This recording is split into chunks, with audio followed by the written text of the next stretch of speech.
જૂનાગઢની કેજે હોસ્પિટલને પ્રશાસને ફટકારી નોટિસ, નિયમ વિરુદ્ધ મર્યાદાથી વધુ ઓપરેશન બદલ પ્રશાસનની કાર્યવાહી, 12.50 લાખનો પણ ફટકાર્યો દંડ.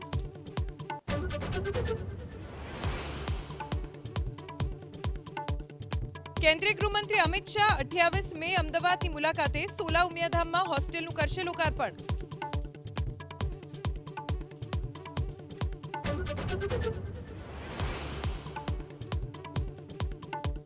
સમાજવાદી પાર્ટીના નેતા આઝમ ખાનની મુશ્કેલીમાં વધારો, 2 પાન કાર્ડ કેસમાં 7 વર્ષની સજા વધારીને કરાઈ 10 વર્ષ.